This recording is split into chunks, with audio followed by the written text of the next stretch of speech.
নমস্কাৰ, মই উত্তন ভূঞা। আপোনালোকে চাবলৈ আৰম্ভ কৰিছে সত্যৰ এটা নতুন অধ্যায়। আজি পুনৰ চুমিৰ কথা ক'ব বিচাৰিছোঁ। চুমি বৰ্তমান ডিব্ৰুগড় আৰক্ষীৰ জিম্মাত আছে, ন্যায়িক জিম্মাত। অৰ্থাৎ ডিব্ৰুগড় জিলাৰ কাৰাগাৰৰ ভিতৰত এতিয়া চুমি বৰা বন্দী হৈ আছে। চুমিৰ ভিতৰত বন্দী হৈ আছে বিশাল ফুকন, অম্লান, বন্দী হৈছে চুমিৰ স্বামী তাৰ্কিক। এতিয়া চুমি কাৰাগাৰৰ ভিতৰত কেনেকৈ আছে নিশ্চয় আপুনি জানিবলৈ চেষ্টা চলাব। চুমিক ডিব্ৰুগড় কাৰাগাৰৰ মহিলা চেলত ৰখা হৈছে, অৰ্থাৎ মহিলাসকলৰ বাবে যি কাৰাগাৰ, ডিব্ৰুগড় জেলৰ ভিতৰতে মহিলাৰ বাবে বিশেষ শাখা আছে, তাত চুমিক ৰখা হৈছে। সেই স্থানত পুৰুষৰ প্ৰৱেশ নিষেধ, তাত মহিলা নিৰাপত্তাৰক্ষী মোতায়েন কৰা হয়।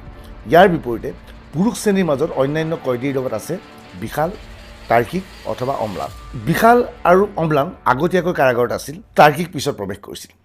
এতিয়া জেলৰ ভিতৰৰ খবৰ কিছু আমাৰ হাতত আহি পৰিছে। অৱশ্যে এয়া কোনো অফিচিয়েল খবৰ নহয়।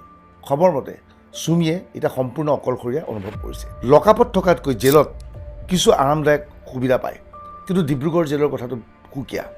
আজিৰ তাৰিখত অসমৰ আটাইকেইখন জেলৰ ভিতৰত অধিক নিৰাপত্তা বেষ্টনী থকা জেলখনে হৈছে ডিব্ৰুগড়। ডিব্ৰুগড় জেলত খালিস্তানী সন্ত্ৰাসবাদী পৰিস্থিত অমৃত সিং আছে।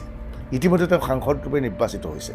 অমৃত সিঙৰ বাবে সাংঘাতিক নিৰাপত্তা ব্যৱস্থা কৰা হৈছে ডিব্ৰুগড় কাৰাগাৰৰ ভিতৰত। সাধাৰণতে কাৰাগাৰত বন্দী হৈ থকা কোনো এজন ব্যক্তিক কোনোৱে যদি সাক্ষাৎ কৰিব বিচাৰে, আদালতৰ অনুমতি লৈ সাক্ষাৎ কৰিব পাৰে।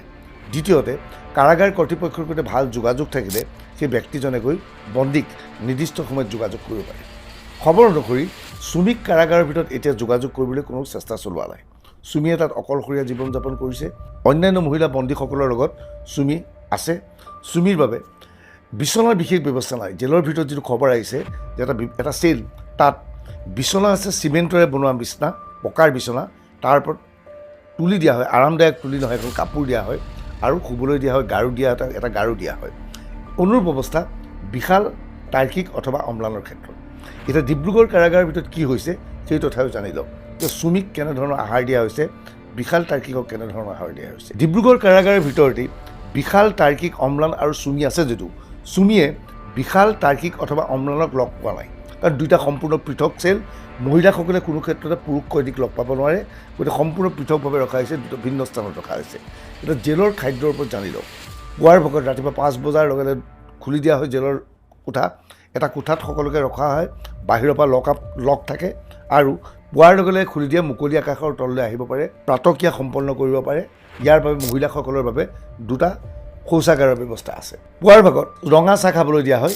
ইয়াৰ কিছু সময়ৰ পিছতেই শুকান ৰুটি দুখনকৈ দিয়ে আৰু চব্জি দিয়ে। দিয়াৰ পিছত দুপৰীয়া প্ৰায় 12-1 বজাৰ ভিতৰত দুপৰীয়াৰ আহাৰ দিয়া হয়। এয়া হৈছে দুপৰীয়াৰ খাদ্য।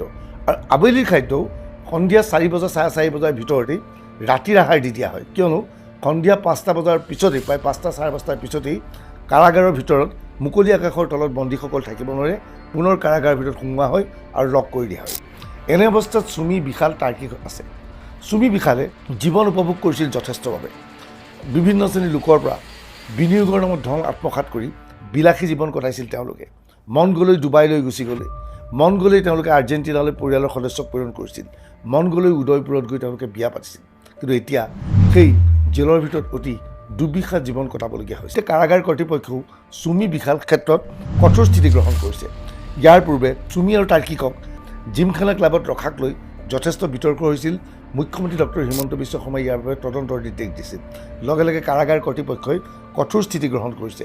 চুমি, বিশালে আন কয়দীৰ দৰে একেই যাতে সুবিধা পায় তাৰ প্ৰতি বিশেষ ব্যৱস্থা ৰাখিছে। চুমিক বাহিৰৰ আহাৰ গ্ৰহণ কৰিবলৈ বা বিশালক বাহিৰৰ আহাৰ গ্ৰহণ কৰিবলৈ কোনো ধৰণৰ অনুমতি দিয়া নাই। এইখিনি সময়তে STFৰ পৰা নতুন খবৰ এটা আহিছে। STFে বিশালে কিমান টকাৰ ট্ৰেডিং কৰিছিল তাৰ বিতং তথ্য, কাগজ পত্ৰ ইতিমধ্যে CAৰ সৈতে আলোচনা কৰিছে।